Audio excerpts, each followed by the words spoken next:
sudah mau proses ke usia dewasa.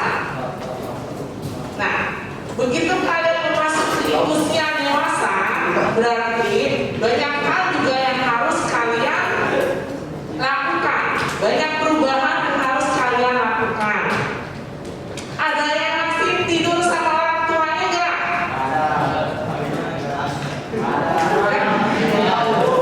Yang kalau kadang mau tidur masih takut harus ditemenin sama ibu atau bapaknya.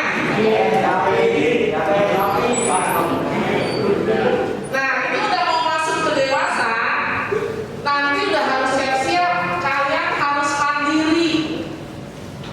Tidak lagi di rumah takut sendiri, tidak lagi tidur ditemani oleh orang tua, bahkan berangkat sekolah diantar oleh orang tua.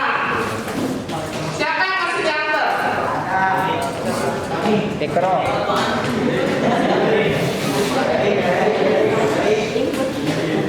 Oke, hari ini kita sama-sama mau belajar. Saya mau mengenalkan kalian tentang industri. Ada yang tahu nggak industri itu apa? Ada lagi? Ada lagi? Bengkelas industri nggak? Jadi bengkelas pabrik atau bukan? Yang di belakang udah mati atau belum?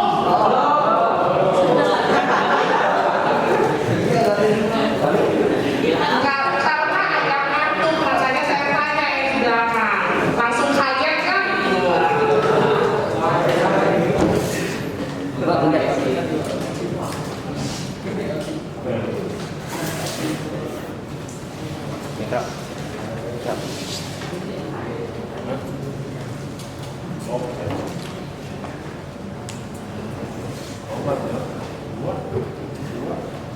Kosong.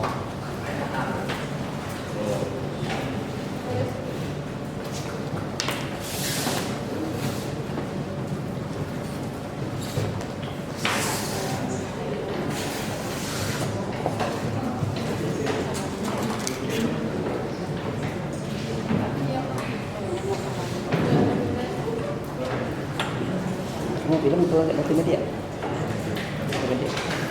Yang belakang kelihatan nggak tulisan di depannya? Bohong. Sebelumnya kita kenalan dulu. Walaupun tadi Ibu sudah menyebutkan nama saya, izinkan saya perkenalkan kembali. Nama saya Cordelia Agatha Elsie Sulaiman. Saya lulusan sarjana psikologi, lalu saya menempuh pendidikan S2 di Magister Management, dan saya juga memperoleh sertifikat profesional coach. Profesional coach saya mendampingi anak-anak. Banyak anak-anak seusia kalian yang harus saya dampingi. Di mana anak-anak itu berada? Satu, di penjara. Saya mendampingi para remaja yang berada di lapas anak Tangerang. Yang kedua, saya juga mendampingi anak-anak di tempat pembuangan sampah Kawakucing Tangerang. Lalu saya juga mendampingi rumah singgah untuk anak-anak jalanan di kolong di kolong tol Grogol. Di sana saya bekerja. Lalu saat ini selain saya melayani, selain pekerjaan saya mendampingi anak-anak, membangkitkan kembali semangat mereka, kalian bersyukur saat ini ada di dalam kelas duduk manis, pakai seragam bangga. Teman-teman seusia kalian, mungkin suatu saat nanti Bapak Ibu guru bisa mengajak kalian berbagi bersama dengan teman-teman di lapas. Mereka sekolah di dalam kawasan penjara tersebut. Mereka tinggal di sana. Apa yang mereka lakukan? Kenapa mereka bisa ada di sana? Kenapa mereka nggak duduk manis sekolah? Banyak hal yang berkaitan dengan yang namanya etika dan moral.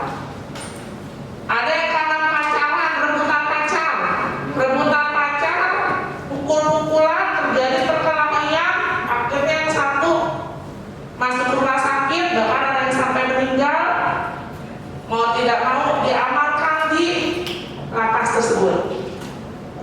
Ada juga karena pergaulan, udah lepas nih masa anak-anak masuk dunia remaja. Siapa di sini udah mulai kenal yang namanya rokok? Pasti kenal semua dengan rokok ya, karena kan di warung-warung semua banyak iklan rokok. Nah, tapi siapa yang sudah jatuh cinta dengan rokok? Nah, kenal boleh jatuh cinta siapa? Nah, hati-hati ketika kalian jatuh cinta. Apapun akan kalian lakukan demi cinta kalian. Ada yang udah punya pacar belum?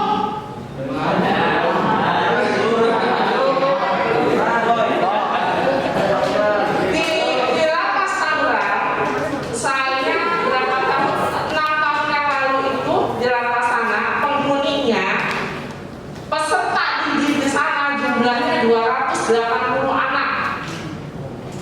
3 tahun yang lalu jumlahnya sudah berkurang, jumlahnya menjadi sekitar 90-an sekian. Kurang karena anak-anak makin baik atau anak-anak menjadi tidak baik?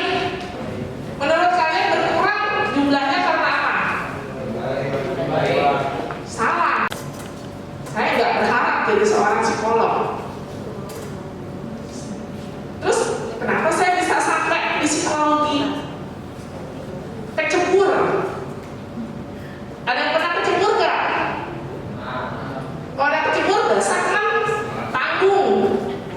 Mending sekalian. Saya inginnya menjadi seorang arsitek, tapi ternyata saya lupa. Saya nggak punya kemampuan untuk menggambar. Saya suka menghayal, ingin membuat gini, tapi saya nggak bisa menggambar. Akhirnya saya gagal dalam tes tersebut. Pilihan kedua saya psikologi. Dengan pasrah saya bilang, ya udahlah, daripada nggak kuliah deh, kuliah aja. Kecebur kan? Tapi satu hal, orang tua saya selalu bilang, ketika udah nyebur, bangun jangan dalam keadaan basah, harus kering. Orang tua saya bilang, nggak ada ya, gue biayain terus sekolah, putus sekolah lagi, nggak. Harus selesai, apapun yang terjadi. Suka nggak awalnya? Nggak suka. Tapi saya harus selesai. Kalau nggak selesai, tidak ada biaya sekolah dari orang tua. Orang tua saya tidak mensubsidi untuk apapun. Selesailah sekolah saya. Setelah selesai, bayangan jadi seorang psikolog, kerjanya enak dong. Wah, jadi psikolog, saya punya klien, punya ini, punya itu. Teman-teman saya lulus sekolah, lulus kuliah, mereka banyak yang ngajar. Karena psikologi juga bisa sebagai guru. Saya enggak. Saya enggak bisa ngajar. Saya ngelamar untuk jadi guru TK pun ditolak. Akhirnya apa yang saya lakukan?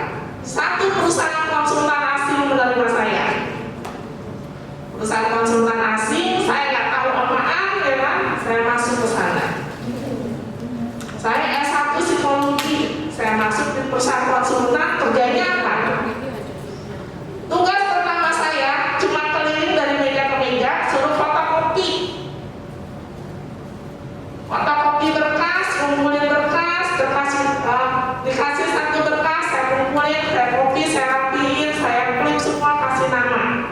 Oh, ini punyanya ini berkas ini saya serahkan pada orang-orang tersebut.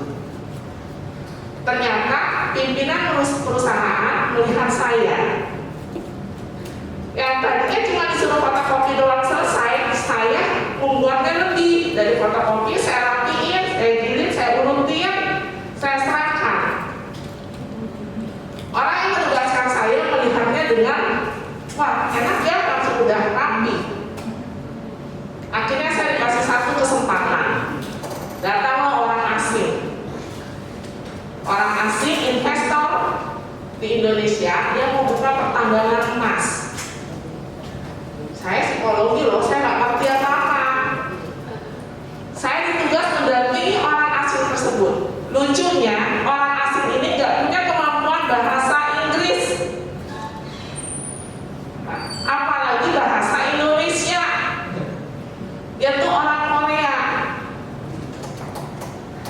kan terus saya ngomongnya gimana dong? Bahasa Tarzan kan? Modal nekat. Saya siap aja mendampingi klien tersebut. Dia akan membuka sebuah tambang emas di Indonesia. Ditugasinlah saya pergi jauh ke dalam hutan. Teman-teman saya lihat temennya yang psikologi lulusan lah kerja di bank, jadi guru. Nah, kok gua mah di hutan, nggak keren banget gitu ya, jauh dari pandangan saya tentang kerja. Saya cuma cukup pakai jeans, sepatu cat, t-shirt. Saya kerja, saya belajar. Oh ternyata kalau tambang tuh begini. Oh ternyata ketika saya ngurus izin, saya komunikasi tuh harus seperti ini. Itu pelajaran kan? Pelajaran yang tidak pernah kita dapatkan di kursi kelas di dalam ruangan. Tapi itu kita dapatkan di luar. Dan yang itu harus kita yakini bahwa kita mampu, kita mau untuk belajar. Saya belajar sampai akhirnya saya ngerti yang namanya ilmu biologi di luar ilmu saya sebagai psikologi. Saya ngerti tentang teknik, saya ngerti tentang sipil, tapi saya tidak pernah ada di sana, pernah mengenyam pendidikan itu. Nah, adik-adik yang ada di sini, kalian pun semuanya pasti akan bisa dan mampu. Jadi, apa yang kalian pelajari saat ini, mulai kalian bikin kalau spider laba-laba, dia bikin jaring kan ya? Jaringnya tipis tapi kuat banget, bener nggak? Karena mereka yakin pada saat bikin jaring mereka mau menghalau serangan untuk dirinya. Nah, kalian pun harus mulai membuat untuk diri kalian. Pasti kalian di sini siapa yang mau jadi pengusaha? Yang mau punya toko siapa? Iya. Yang mau jadi pegawai negeri? Ada nggak yang mau jadi pegawai negeri? Pegawai negeri itu keren loh. Semua orang berlomba. Saya punya staff anak teknik sipil 3 tahun terakhir, staff kami banyak resign karena mereka mengikuti ujian PNS. Dan dia diterima, udah kerja di perusahaan swasta, sudah bagus secara karir, tapi dia rela meninggalkan demi menjadi seorang ASN. Itu impian banyak orang. Dek, apa cita-citamu? Agesta, saya pada depan itu. Jadi pilot. Apa cita-cita kamu?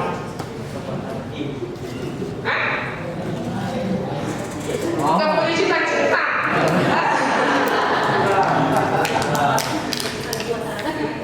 Ya bagi pramuka apa cita-citamu nanti? Main game. Apa? Setelah lulus, apa yang akan kamu lakukan?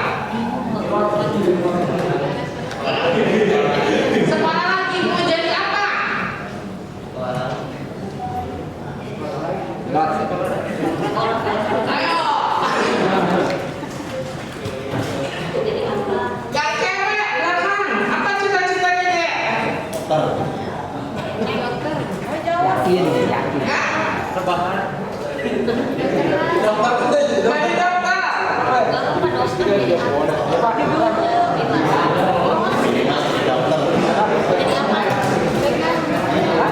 Bilang tidak apa?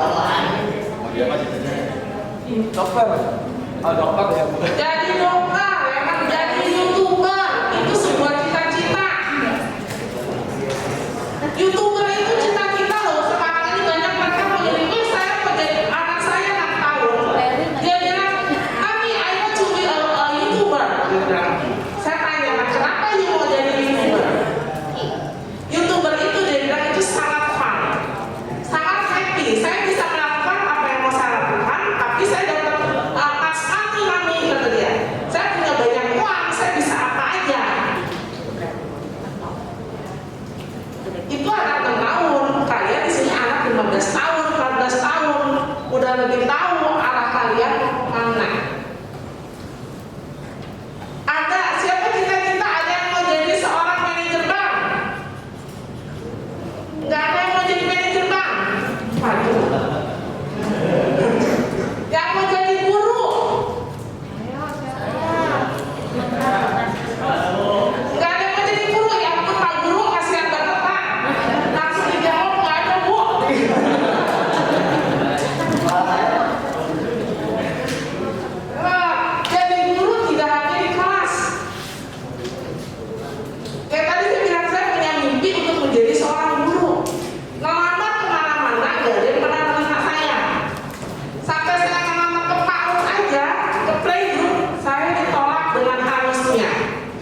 Belakangan saya seringkali diminta untuk masuk di sekolah A, sekolah B, kampus A, kampus B, dan ternyata itu adalah juga mengajar, membimbing, tidak hanya di dalam kelas. Ketika saya mendampingi anak-anak di lapas, saya berfungsi sebagai pengajar mereka, membimbing mereka.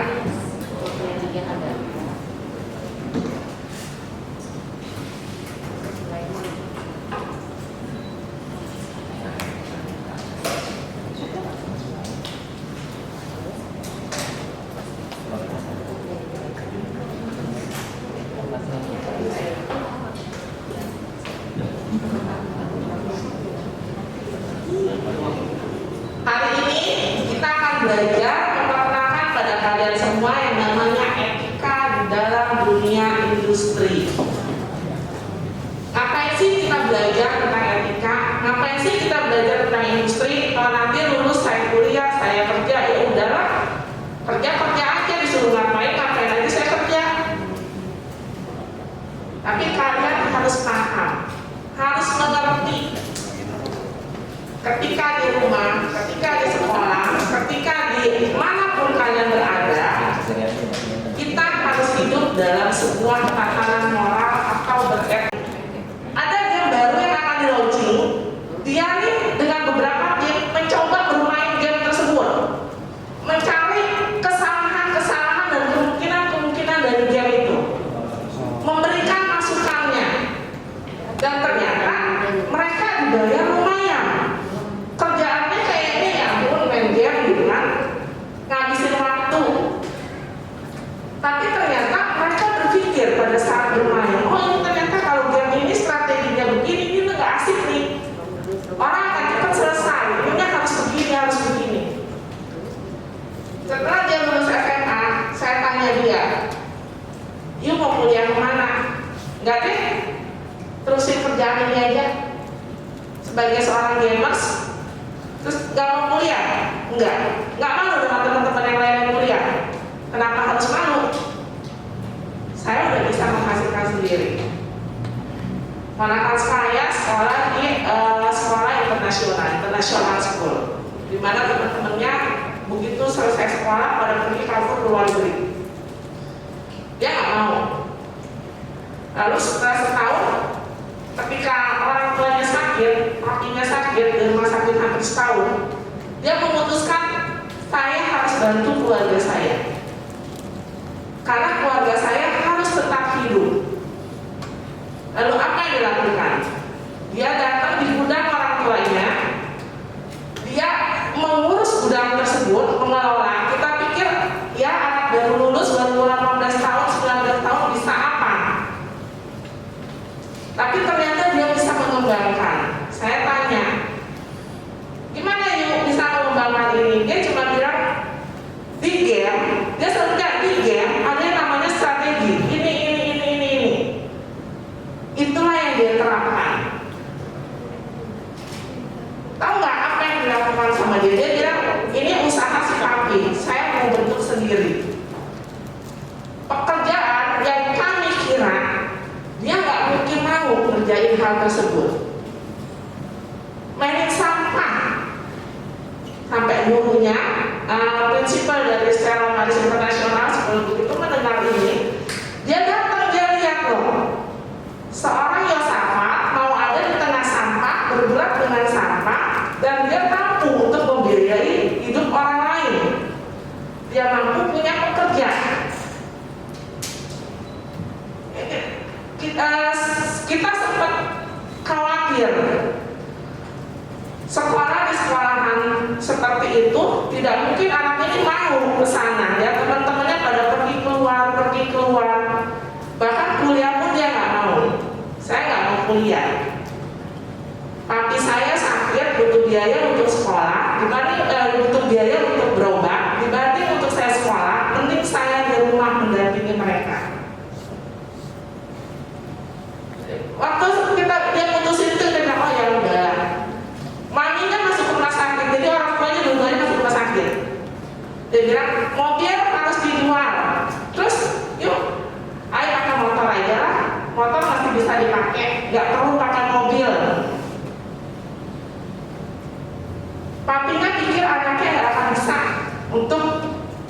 hal tersebut.